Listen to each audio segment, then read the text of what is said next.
Hello? I accidentally kind of started that. That works, I think. How are you? Good morning. I am at my home studio. You're getting a different view than you normally get. And I hope that I've hidden most of the messes. So I'm going to just jump over here to my computer and see if you can hear me.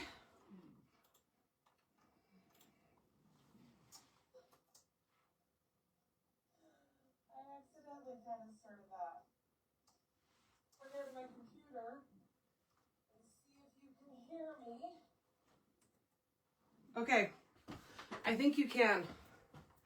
I'm going to try and leave the comments up over here.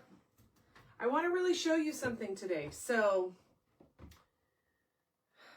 I hope you can hear me. I hope you can see me well enough. And let's see if I come forward a little bit.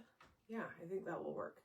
Okay, so good morning. So we got a big snowstorm here in Utah. However, here at my house, I don't know if you can see outside, we got nothing. I live about 20-25 minutes north of the store, and Fran called me this morning and she had over 5 inches at her house, which she lives really close to the store. So she said, don't come in and just do it from home. And she may even end up closing the store today, depending on how everything goes. So looks like I do have one viewer. If you can give me feedback, if you can see me. Oh, I put on the fireworks because I did the double thumbs up. I forgot about those things that happen. There's also like the peace signs. I can't remember. Anyway. Okay, so what we wanted to talk about today, and we were going to do this at the store, but I'm just kind of making do here, is we want to talk about design boards. So, I have a bunch of design boards, and I don't know if you can see, I think you can see that I have all different sizes and shapes. So I have some pretty small ones. I was going to try and measure these. This is like 10 inches square. This one is 12 inches square. This one is not square, it's actually rectangle. This one's like 15 by 12. This one is 15 by 15. This one is also a rectangle. This one is 15 by 20. And this giant one is, I think, 22 inches square. So I have been making these for a long time. We're actually making more for the store for our new retreat space, which is why we were going to demo this to you guys. But I love to grab these for all sorts of reasons. I cut it out, and as I cut it out on my cutting table, I'll put all my pieces on this, and then I can carry it over to my sewing machine. And that's why, you know, rectangle ones, maybe I've got, you know, 2 different blocks that I'm cutting out for. So a rectangle one might work really great for that. The other thing that I have done, and I don't do this all the time, but like when I go to a retreat, I don't love to cut at retreats, to cut out. There's a lot of just commotion and I get distracted and I make mistakes. So I love to have everything cut out before I go. So I will cut everything out for all different projects, all different blocks, and I'll layer all of my boards together. And then I will actually just get old leftover binding, and I will tie it in a knot, and I'll put one upside down on top of it, and I'll tie it in a knot, and I'll carry it just like that to my retreat. And it works great. All the pieces don't move. Obviously, I would have a piece that was big enough on top. Like that maybe. All my pieces don't move. I don't lose any pieces. It is fabulous. My aunt, who I sew with a lot, so you guys probably hear about me talking about her all the time. She will do this all the time at home. She has, they're probably not 22 inches. I bet they're closer to 18 inches. But she will do that all the time. If she is working on a quilt, she will cut all the blocks. and lay out each individual block and have a big stack of boards, and then just grab one and work on it, grab one and work on it, grab one and work on it, and you could just carry it around and move it around, and they just are pretty secure. So different sizes are really helpful. If I have a small block, this one's great. However, I was going to point out, if you're working on a 12-inch block, a 12-inch design board probably doesn't really work for you, actually, because all the pieces separated are bigger than 12 inches. So actually, I think this 15-inch is probably about my most used size, I would say. So, but I just have a big stack of these in my sewing room, and I just grab whatever I need, and the big ones I kind of have tucked sitting sideways like this, and the other ones I have laying flat. So wherever you've got a little space, they're nice and light, they're super easy. So just make the sizes you think that would work well. If you love having, 12 blocks all laid out, have 12 that are the same size, whatever you want. So these big foam core boards, I just get mine at that used to be a dollar store. So they're $1.25 now near me. These are 20 inches by 30 inches. Okay. So for me, as long as I get a couple out of this, I feel like I've used my $1.25 really well. But I do really like my bigger boards. So, that's an option. And even if I only got one out, I would still feel like this is a really cheap thing to do.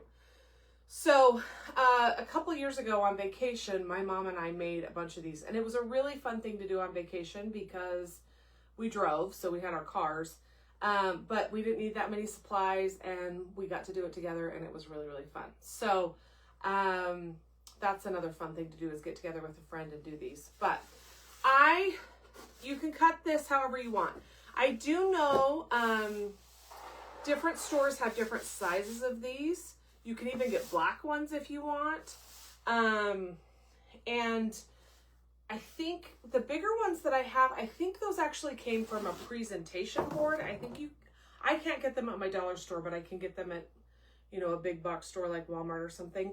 They've got sides that fold in, but the middle section is bigger. So that's how I got my 22 inchers. So anyway, and I just cut this with an old rotary blade.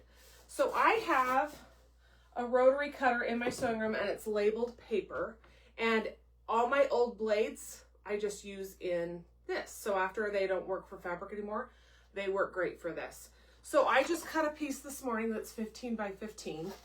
And then I wanted to show you, if you end up with odd sizes left over, one thing that I like to do with odd sizes is I make mini bolts. So this is a piece that is 5 inches by 13 inches. And this is a piece of fabric that's less than a yard. So if it's bigger than a yard, I actually try and roll it on old bolts. But something less than a yard doesn't fit on a bolt. So I will make these mini bolts, and they're really easy to store, and they're a great use of odd size foam core board. So you're not really wasting anything that you're not using. So just wanted to show you that option. And then you need scrap batting, which that's the other thing I love about this project, is most of us have some batting that we've cut off a project that got quilted, or you could just buy a package of batting and make hundreds of design boards. So I've got a piece of batting here that is the same size as my board. So I cut my board at 15 by 15, and I've got my batting that is 15 by 15, okay? So normally I would go outside and I would spray my board with spray adhesive, like 3M spray adhesive, and I don't have any right now to show you, but I think you know what I have got. But it is freezing cold and really windy outside, and I didn't want to go outside today. So I am trying for the first time some double-sided tape. I happen to have in my sewing room, I don't know if you can kind of see, I have some double-sided carpet tape that I would not recommend that you use. But that's what I'm going to use today because I didn't want to go outside and spray anything. I have sprayed in my house before if I have one little thing to spray, but you really should spray that outside. I don't think anyone's made a comment, so I'm trying to keep an eye. My computer's over there. I'm standing over here. So I just cut these pieces and put them on my board already. I think it's probably going to work totally fine. But I would think it's probably a little bit more expensive than spray adhesive. But now I have to get all this paper off. So I do know that you can buy these places, and they're really cute. But you can make them for so inexpensive. I mean, if I paid $1.25 for my foam core board and I get at least 2, then I'm what, 60 something cents for that. My scrap batting, I don't really count because it's just an extra little bit. And then you do need some duct tape. So I wanted to show you that process as well. Okay. So I just randomly put some pieces on here and I did not cover the whole thing. I think it will be totally fine. So if you have some weird adhesive stuff or some different kind of tape or something already in your space that you want to use up, then I would say go ahead. So you don't necessarily need to stretch this really far, but you want to make sure that it's kind of taut on your board. Okay? And like that. And I ended up, I think, stretching my batting. So I'm going to just take my regular rotary cutter and I'm just going to cut off the batting that's peeking around the edges. Just so that my duct tape fits a little bit better. So, there, feel a little bit better about that. Okay. So I've got my batting secured to my foam core board, and now I'm ready for the duct tape. Okay, so I love that there's so many fun different kinds of duct tape out there. In fact, let me come closer and show you. And I've got all different kinds because I've made these in different sessions. I've got one that kind of looks like burlap. I've got one that's like stars, galaxy kind of thing. I've got this flower one that I'm actually going to use today. I have just a plain orange one.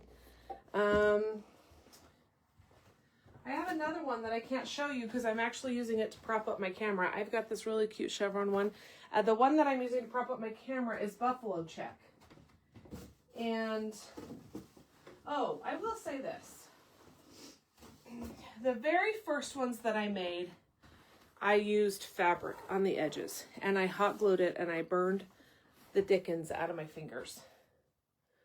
Good morning, Joe. It's windy in Ogden. Yeah, it's supposed to be windy all day. There's a winter storm advisory until 6 p.m. tonight. So, yeah, I hope to be inside all day. So anyway, there's all sorts of fun kinds of duct tape. And you can use the plain gray kind, but why be boring if you don't have to be, right? Why have gray duct tape in your zone? Have something fun. But I will say, this goes a little bit faster than you would think. I don't know, this doesn't tell me how much is on this roll, but you could definitely do several pieces, several design boards on here, okay? So then you're just gonna take your duct tape, and I like to go a little bit longer than my side, and I just eyeball it, and I lay it sticky side up across my design wall to kind of eyeball the size. And then I do like to cut it with a pair of scissors, paper scissors, right? And then I lay the middle of the duct tape along the middle of the design board, okay? And I like to press it down to the back first, okay?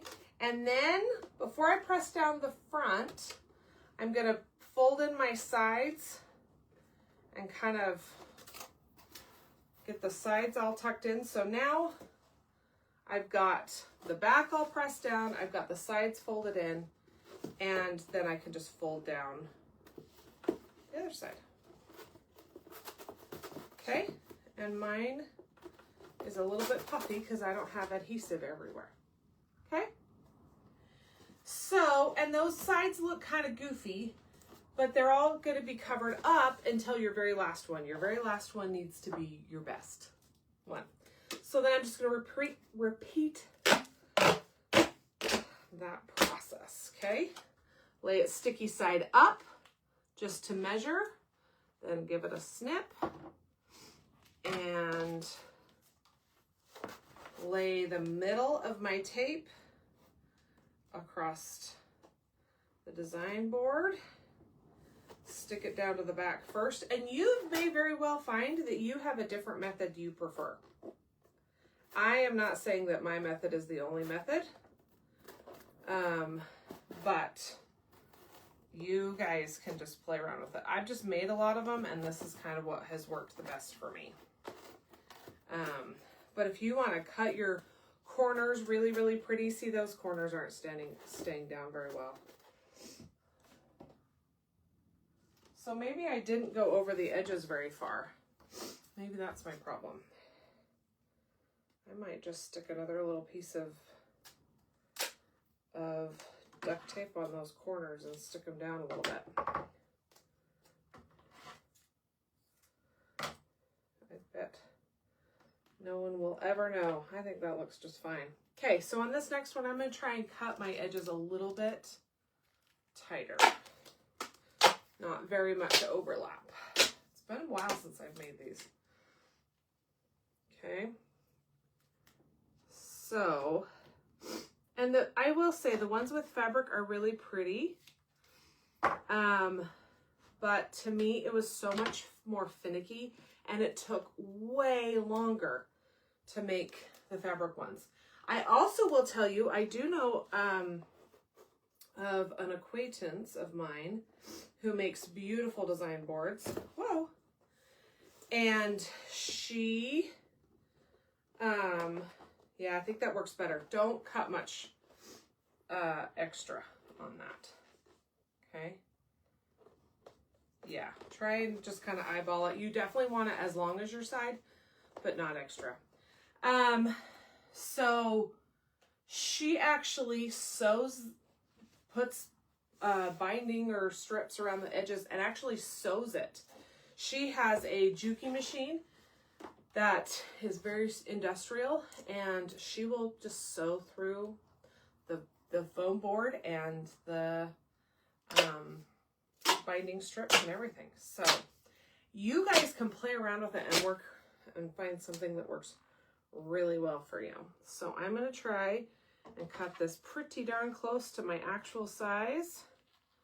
I lay it sticky side up, remember, while I'm cutting. And then, whoops, pull this off. Line it back up in the middle. See, and I can tell that I don't have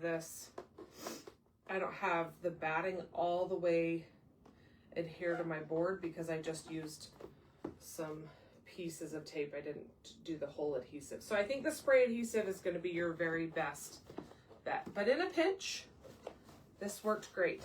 Okay. The other nice thing about these is you can stick pins in them. You can lay things out.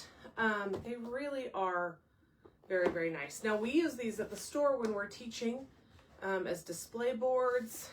Yeah, tell me if there's any other things. Oh, okay. Yes, you were with me, Annette, when we did those first ones. Duct tape is great. Where did I get the duct tape? I just got it at Walmart. But I know that you can get pretty duct tape anywhere. I think the pretty duct tape at Walmart is in the craft section. Which I'm sorry that I talk about Walmart. We just live in a small town and that's about all my options. I would assume you could buy this at craft places like Hobby Lobby, Home Depot, stuff like that. And I'm positive that, you know, a place like Amazon would have it. Okay. So yeah, Annette is in her last little bit. Annette's my mother-in-law. Thank you for watching. And she is in her last little bit of time in Arizona to winter there. So it is howling outside my window. I don't know if you guys can see that. But anyway, I'm going to tell you that I really love having design boards. And when I say I have a stack, I'm not joking. Like, I have a stack.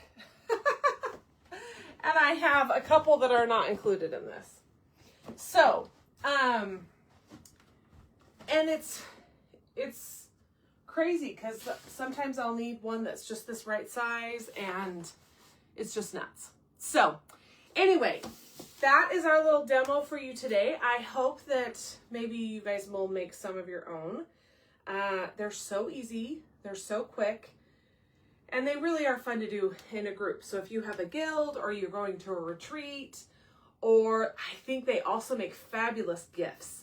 If you wanted to make a set of a couple and give them to a friend, I think that would be a fabulous idea. So, oh, Annette says she uses them in church for presentations in church. So there's all sorts of uses for them. I didn't even think about that one. So anyway, I hope that you guys are having fun. Let me just show you guys a project I finished last week since you're in my sewing room today. So my mom came and sewed with me. That's what my birthday present was. And we made this shamrock thing. And we used the Easy Piecing Grid by 10 Sisters. And if you have not used the Easy Piecing Grid, it is really fun. So you actually, it's a kind of a adhesive interfacing that you can stick all your squares down to and iron it on, and then you just sew the back seam allowances, and it's really fun and simple. So that turned out really nice. I had the kit. Actually, you know what? I think I bought the kit and the same vacation that my mom and I made all these design boards. So I've had it for a couple of years. A phone call, but I don't know who that person is, so I'm not going to talk to them. So I hope that you guys can make some design boards, and please report back and let us know. They really are handy. We're trying to have a bunch in our retreat space, so that people can use them. We have two design walls, but sometimes you don't need a whole design wall. You just need, you know, a little bit, or, you know, if I was working on a small project, this would be enough of a design wall that I would need as just something, you know, it's a little bit bigger of a design board. So, I hope you might even use, you know, the mini bolt idea, and just use kind of your leftover foam board, because that's a good way to use it too. So have a paper cutter with your old rotary blades. They work great. Yeah, I think that's about it. So, thanks for joining me today. I really appreciate your comments. And hopefully we'll be back next week in the store with Fran, and back to normal programming. So this storm, I know that Salt Lake got hit way worse than we did, and Brigham apparently got hit way more than I did. So it's just crazy that I don't live that far away and our weather can be so different. And we've had it vice versa too. I'll have, you know, 2 feet of snow and they'll have nothing. So it's just weird how the weather works. So I hope that you guys are going to have a great day today. I hope that you find some time to sew, find some time to, you know, stay warm. Hopefully if you need to stay warm where you're at. Yeah, just be kind to one another. As Fran would say, be kind to yourself. Remember the 5-10 rule. And we're so appreciative that you watch every week, or, you know, whenever you can. And I did want to mention too, oh, this is a good point. So Facebook used to keep all of our live videos on our page forever. And they've changed their policies and they're now deleting them after 30 days. So they keep them on there for a couple weeks and then they delete them. So if you have an old Village Vibes that you want to go see, I always upload them to YouTube. So we have a YouTube channel and I just download them every week after we do them on Facebook, and I upload them on YouTube, and they're always available there. So that's a great thing to do. The other thing is I've added them all to a playlist. So if you go watch them on a YouTube playlist, it will just play the next one and the next one and the next one. So if you ever just kind of want some background noise and you're in your sewing room and maybe want to sew with something playing in the background and you want to laugh with Fran and I, you can just go turn on that playlist and watch them. So did want to mention that Facebook is changing their policies. So you won't be able to just go to our page and find all of our old lives. So I'm assuming that they just have so much video and storage that it's just completely, not feasible to store it all forever. I understand that. So I'm glad that we've already got our YouTube channel set up and ready to go. So I hope that works for some people too. I do know some people prefer to watch us on YouTube after the fact. So I usually do it right after the live. Sometimes I don't get to it for a day or two, but most of the time I'd say I do it within an hour of our lives. So anyway, thanks so much for joining me in my home studio. This is where I really sew as much as I possibly can. And I hope that we'll see you next week with Fran and being back. And I'll talk to you later. Bye-bye.